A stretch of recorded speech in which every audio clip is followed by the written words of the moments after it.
Hey everyone, Curse Deck Builder here, making our way to 10,000 decks assisted, and here we are with Xavier Sal, a Nazgûl deck in Sultai colors. This is something I'm very excited to go through. One of our donation decks from Retrolosifer. And I'm just going to call you Retro because I'm not going to be able to pronounce that again. Retro says, I kind of got to 100 cards before I realized I hadn't really done much, if anything, for the interaction and draw packages for the deck. The ramp package also feels incomplete. And finally, I need to find room for solid evasion cards for my Nazgûl. It's possible there's other stuff I'm missing. My main deck building weakness is making necessary cuts, not being able to tell if I have too much of a given in-theme thing. In terms of budget, they say the whole point of the deck is the Nazgûl, so I'm trying to avoid unimaginative or otherwise salt-inducing infinites, such as Intruder Alarm. Budget-wise, I'm trying to spend no more than $100 on improving what I already have. Retro, I love this deck. I really like what you've done here. And I definitely have some opinions on, draw, ramp, and all those kind of things. But we're definitely look for cuts, because I have a lot of interesting things I want to talk about, and we don't have that many slots. So this is going to be an interesting deck, but as is, I really like what you've done here. And if someone was looking to make a Xavier Sal Nazgûl deck, I think this would be a pretty good spot. But until then, let's take a look at the commander and get right to it. If you'd like to take a look at the deck list we're talking about today, or if you'd like to submit your own deck list to me so that I can make a video assisting your deck, please check the video description down below. So who is Xavier Sal Infested Captain, and why are they our commander for our Nazgûl deck? Well, they're a black, blue, green, not in that order, but black, green, blue, human fungus pirate, 3/3, and they have two abilities. The first one is tap, remove a counter from another permanent you control, populate, and tap, sacrifice another creature, proliferate. Both of these can only be activated at sorcery speed, which does very much so limit their power, but both of these abilities are really interesting with the Nazgûl. The main idea of the deck is that if we sacrifice creatures, we can proliferate and put a bunch of +1/+, like extra counters on creatures, but not what we really want to do. What we really want to do is that first half where we populate and we create tokens of our creatures, copies of a token we have. And so that means we want to play Nazgûl, we want to make token copies of them, and then we want to use our commander to make extra copies of Nazgûl. And Nazgûl, every time they ETB, you get a ring tempt, and then for each Nazgûl you have on the field when the ring tempts you, you put a +1/+1 counter on all your wraiths. So with one Nazgûl, all wraiths get +1/+1, with two Nazgûl, all get two +1/+1s, etc. Very interesting, very fun, and I do really like it because Xavier Sal wasn't, when it comes to Nazgûl, I wouldn't have thought Xavier Sal, but as I see them now, this makes perfect sense. Looking at the deck itself, I'm generally pretty happy with it. Like I said before, I think this is the kind of deck that can be kind of, tough to build, but I really like where it is right now. We still have a lot of changes and a lot of ideas to talk about, but it's good. It's good, and I like it. So a lot of my comments are going to feel maybe like nitpicks, or maybe directed at cards that I think are good but could be better. Looking at our lands and our mana curve, I'm pretty happy with it. We've got 36 lands and our mana curve is pretty good. Now 3 is the highest part of our deck, which makes sense because we've got, including our commander, 10 cards that are like key to the deck, which does make sense why there's so many here. And generally you want to play a Nazgûl far before you play your commander, so I don't particularly see this as a problem. And the only thing I might add is we might want another 1 mana dork to make it easier. But looking at individual cards, let's kind of go backwards. Let's start with enchantments and go back up to planeswalkers. So in enchantments, a few cards that really catch my eye. Call of the Ring, I feel like, is just okay. I do appreciate that it is a tremendous amount of card draw when you are winning, but when you are not winning, it is not. You need to be doing the thing you want to be taking advantage of this, and with that in mind, I'm not too impressed. Call of the Ring won't even trigger itself if you do not have a creature on the battlefield when you cast, like on the upkeep you have Call of the Ring out, so that's kind of a big problem. With that in mind, I'd rather this just be regular draws such as Night's Whisper, Read the Bones, the like, so I would like to cut that. Dance of Many and Endless Evil. So Dance of Many is a huge upkeep cost, so it kind of makes it a lot less attractive to play this card. Dance of Many also shares something that I think Faded Infatuation shares, and the reason I like to cut both of them is they're very, very heavy on blue pips for a deck that doesn't always need to be that heavy on blue pips. Don't get me wrong, there's a lot of 2 blue pip cards, but a lot of the core of the deck isn't reliant on blue to this degree. So in order to maintain what I would consider a nice balance of colors, cutting things like Faded Infatuation or Dance of the Many that just require such a cost in blue, I think is a pretty good call, even though they are pretty powerful cards. Endless Evil, on the other hand, is a card that kind of catches my eye on cost, like risk reward. The risk of Endless Evil is that if you do not have a horror, because this was built for horror decks, and we don't have a horror, we're going to put this on Wraiths. Once you cast this onto your Nazgûl, you have to wait a turn cycle to get a copy of it. And during that turn cycle, if someone removes the Nazgûl, you lose the Nazgûl and the Endless Evil. Now, the Nazgûl being pretty important to your deck, and Endless Evil representing a very, very high ceiling of how much of a dangerous card this is for your opponents, almost guarantees that the Nazgûl will not stick around. So very, very high risk. Is the reward as good? I would say probably not. It's per your own upkeep. And don't get me wrong, you want this first trigger so as that Xavier can start populating it. And I don't mind that, but that also means that you have to have a Nazgûl out, you have to have Xavier also not summoning sick, and you have to wait a turn cycle. There's a lot of things to work for Endless Evil to be worth it, I think.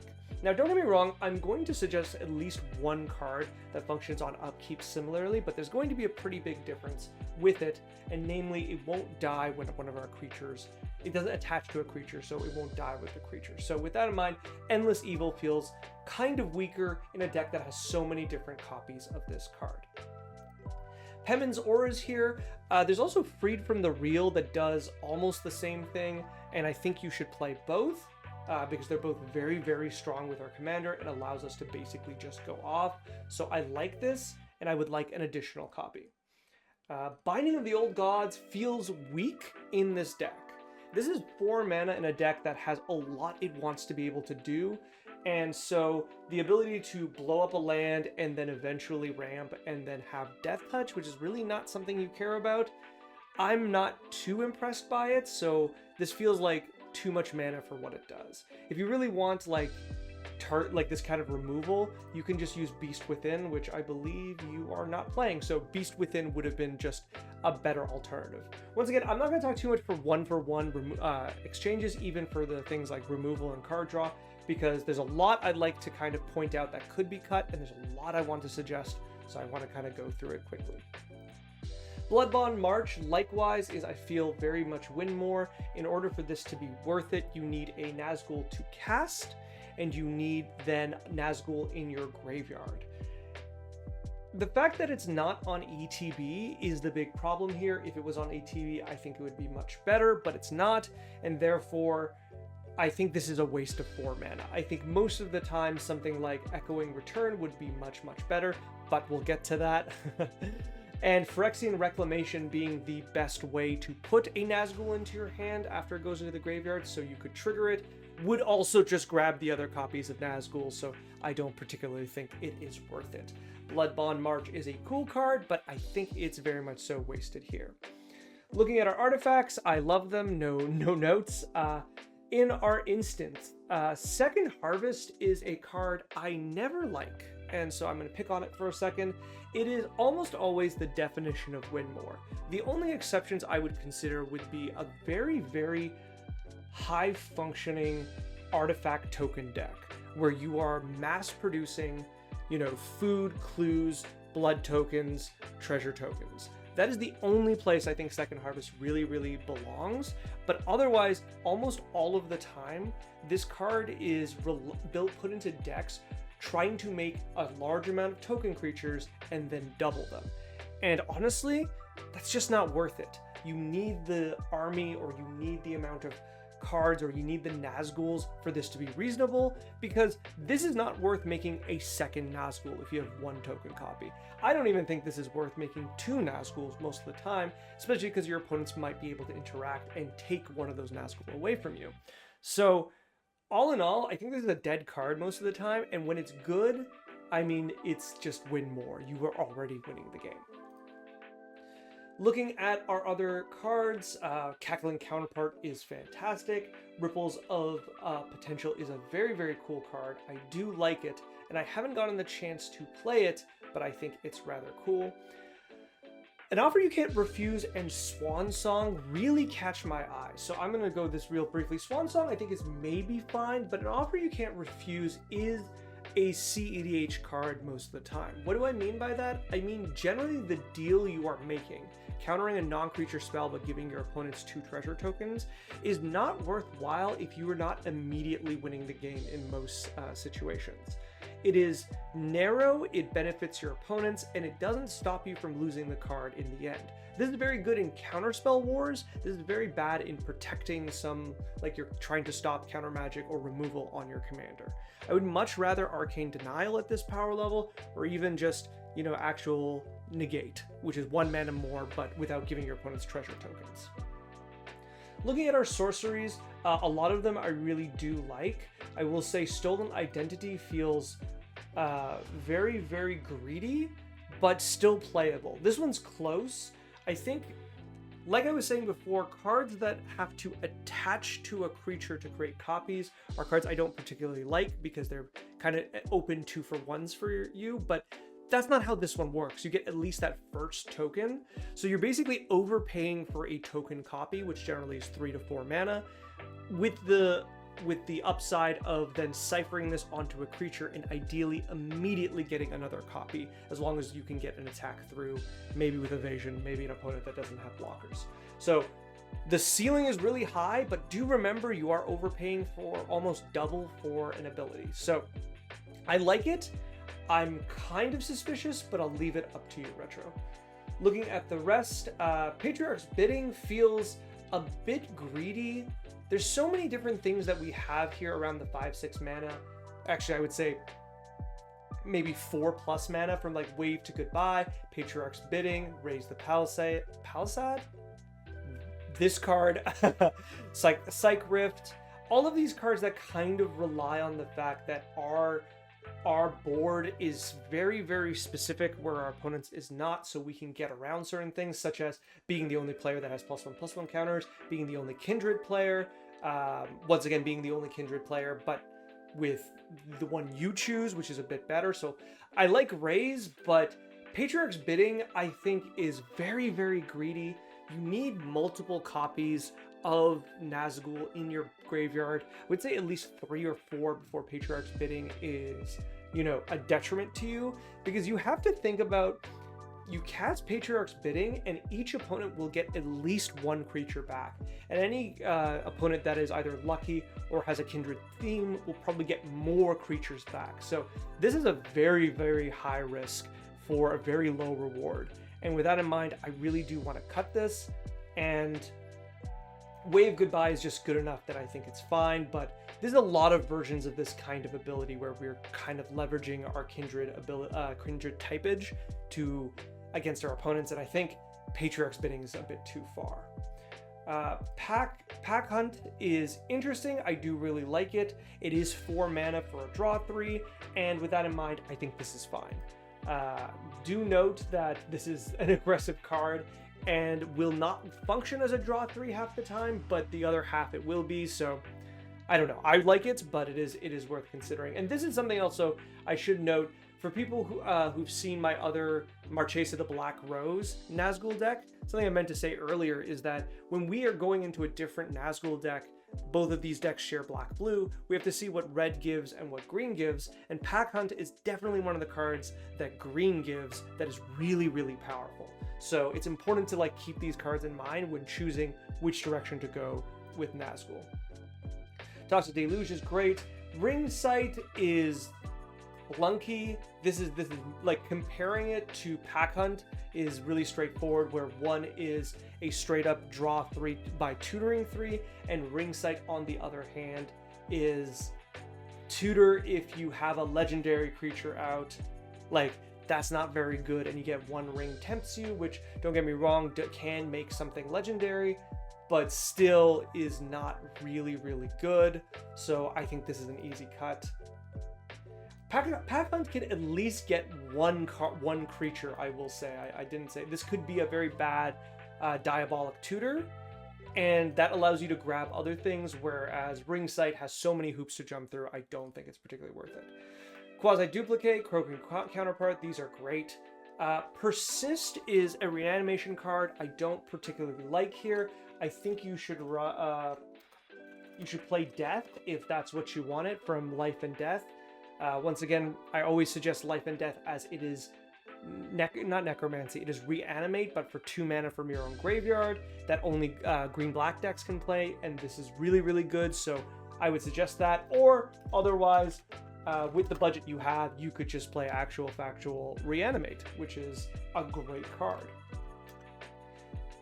Coming to the bottom of the sorceries, this is when I want to touch on the Ponder, Preordain, Echoing Return, our 1 mana sorceries. So Ponder and Preordain are cards I really profoundly dislike, in Commander especially, but generally as well, so take this with a grain of salt. But Ponder and Preordain are really bad in singleton formats with 100 cards. If you are not abusing the top of your deck at any given time, and even then you only have 2 cards that do so, you're not really getting much out of this. Don't get me wrong, I get the idea of like, but Cursed, I got to see more cards and make a more educated, decision. I could dig further for a land, I could dig further for a creature. I just think most of the time, for the bang of your buck, you would rather have more draw, like black draw such as Night's Whisper or Read the Bones, or if you needed a land, you should play like Traverse the Ulvenwald or other 1 mana green cards that just fetch you a land, or even the green abundance spell, which you pick land or non-land and you draw the first land or non-land off the top of your deck. Like, those are just better than these in this deck for what you need them to be, and for that reason I am very keen on cutting both. Echoing Return, also, once again, the floor is pretty high. A 1 mana draw the best creature out of your graveyard is pretty good, and the ceiling is you get multiple Nazgûl back. But even then, I really don't like this. I think this belongs in a lot of more Dredge style decks or Spellslinger decks where you get extra effects from this. But here, Phyrexian Reclamation is just so much better, and you're just going to be kind of okay drawing this card. Don't get me wrong, it'll buy back like Progenitor Mimic sometimes, which will feel cool, but the other times you're just going to be kind of like, oh, I wish this was something else. Looking through our creatures real fast. Bloomtender should just be another 1 mana dork, I think. Bloomtender's ceiling of being able to tap for 3 is real cute, and I do really appreciate that tapping for 3 allows them to cast almost any 3 mana spell, which is what we have. Almost any. Actually, that's not true. Let's be fair. Quasi-Duplicate and Cackling Counterpart are 3 mana cards that they can't cast, and obviously Fated Intervention. Oh, and Penman's Aura. So, like, not any 3 mana card, so it's not that straightforward, but most 3 mana cards.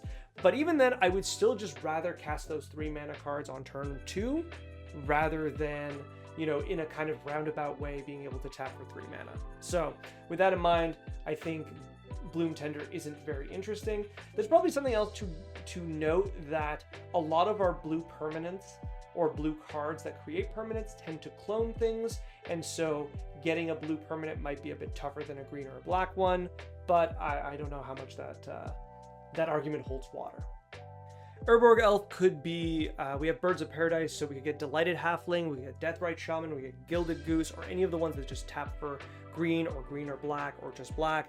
These are all options that I particularly like more than Urborg Elf, which is just, I think, overcosted for what it does. Then coming to the end, I'm trying to find, I don't particularly love Lord of the Nazgûl or Sauron, but I think they're fine in terms of flavor. Seedborn Muse doesn't do a lot without Flash, and we can't activate our commander outside sorcery, so untapping our commander on other people's turns doesn't do anything, so I'd like to cut that. And Auton Soldier I think is fine, but 6 mana is a lot for this ability. Okay. Oh, Tyvar's fine. Forgot to say Tyvar's fine. Tyvar's fine. Let's go into additions and ideas because I have quite a few. First of all, when it comes to 4 mana make clone abilities, especially if we're getting rid of the Fated Intervention or the Fated Return, or let's try to find Fated Infatuation, it's Narcissus, I would rather this one, the Irenicus Vial Duplication. And the main reason is that it gives flying. And then if you're continuing to make copies, either through populate or other cards, you make copy of this Nazgûl that has flying, and right away it just gives all of your creatures flying, which I particularly like. But I think this is also just a particularly good one to copy anything else that you want. Also, getting 2 copies of your commander can be neat because this is something that this can do. I said earlier that I wanted a 6 mana on upkeep clone ability, and Extravagant Replication is that card. Now, it is more expensive, it is $10, so I'll leave that up to you, but it is noteworthy that this does not attach to anything, and every one of your upkeeps you get to choose what you're going to make a copy of. And that I like a lot better. That's not even including things like this is a non-land permanent, so if you were to grab something like Rhystic Study or Necropotence or Phyrexian Arena, this gets even better as you can get multiple copies of those cards should you want them more than the Nazgûl, or should you not have Nazgûl. So I really like this card. It is probably the most expensive card I'm suggesting, but it is very, very powerful. Another one that is really powerful, but, you know, definitely got hoops to jump through, is Bramble Sovereign. Like I said before, I wanted to think of cards that you wouldn't be able to play outside of, you know, other like Grixis Nazgûl decks, and Bramble Sovereign is pretty neat here. This is whenever a non-token creature enters the battlefield, you may pay 1 and a green. If you do, you get a token copy. Now, what's really, really interesting to me about this is this obviously cannot help while we're populating and proliferating, or just populating, copying, I should say. But when we are putting the original copies, the first Nazgûl or new Nazgûl that we draw, or any of our other creatures, for 2 more, we get a full copy. And I do like that because not only is this just decent and good in our deck and our plan, but this is just another way to kind of soft spend mana with a mana sink and create more copy tokens of other creatures should we want to, 1, sacrifice them to proliferate, or 2, start populating them with our commander. Both things that I do particularly like. Another one that really, really caught my eye was Haunting Imitation. Now, this is something that actually cares about the top of your deck, even though I told you to take out Ponder and Preordain. I guess Ponder doesn't even do that, does it? Look at 3, put back. No, it's fine. It's fine. Haunting Imitation, each player reveals the top card of their library. For each creature card revealed this way, create a token that's a copy of the card, except for it's a 1/1 spirit that also has flying, and if no creature is revealed, put this back in your hand. This is really, really cool in a deck like this. I think this is definitely a card you should play, though you have to remember the chances of hitting Nazgûl are high, higher than any other card in anyone else's deck, but not guaranteed. And I think that's fine. I think Haunting Imitation's ability to make copies of other creatures, or, you know, potentially 3 mana, make 2 1/1 flyers, Lingering Souls, is really, really good. And the hits you can get from your opponents are really, really good. Not even including the hits you can get from yourself. If you put this into a really good kind of like ETB deck, any kind of deck with this commander, I think you'd be really, really happy. But here, being able to flip like a Nazgûl and 2 other cards, or a clone creature and a few other cards, this is going to be really, really good. I really like this, and I think it's fun, but it might be clunky at times, so I think it bears some testing. This is Gruff Triplets is a card I really caught my eye, and I did want to suggest this even though it is not on theme. Gruff Triplets should be a backup win condition for your deck, because Gruff Triplets is basically tailor-made for our commander, as it both creates tokens and spreads +1/+1 counters. So with that in mind, one copy of Gruff Triplets when you're able to tutor for it, or you draw into it, or after a big board clear, or like when your Nazgûl have all been sniped down, is a really, really good backup plan, because this is definitely the definition of an army in a can, and can get to ridiculous power levels should you allow the triggers and the abilities to stack. And that's not even like including the ways you could kind of, if you use a card that is a copying card but it does not create a token on Gruff Triplets, you'll still get 2 others. That's really, really cool. I think this card has just a huge ceiling in this deck, and because it requires almost no support, being able to play it is pretty free, and I think you'll be happy with it. Another card that really, really caught my eye was Mutational Advantage. It is a Fallout card, and it says that our permanents with counters gain hexproof, indestructible, and their damage is prevented, and you proliferate. And it's instant speed. This is a card that's just, they couldn't stop writing text for it. I don't quite understand. I know these Universe Beyond cards have to be really pushed so people buy them, but like this is a lot of text and it does a lot of things.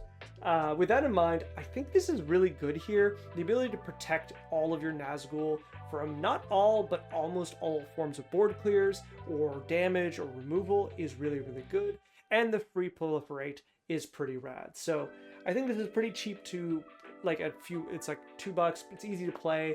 It's 3 mana, which isn't great, but the ceiling is really, really high on a card like this, and I do really like that.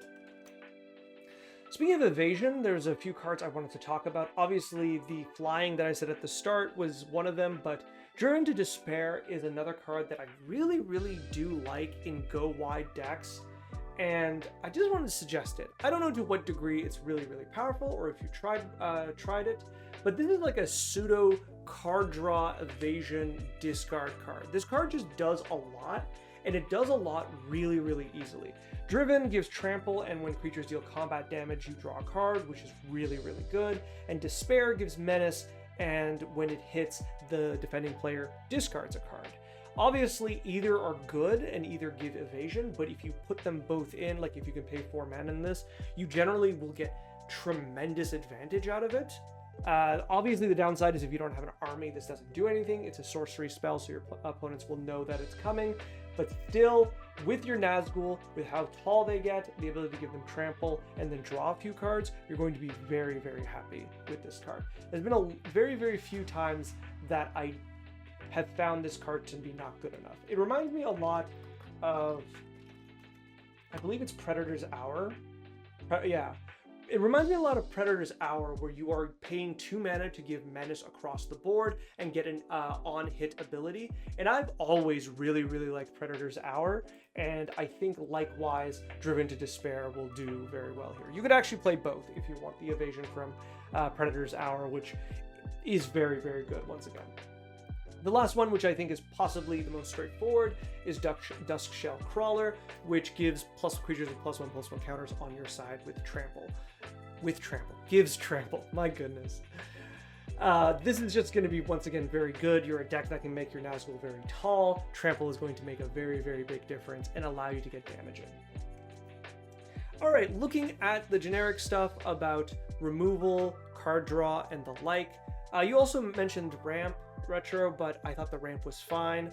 So mainly, card draw is very straightforwardly Night's Whisper and Read the Bones. I don't think you need much more than that. If you wanted, you could try Phyrexian Arena, Necropotence, Greed.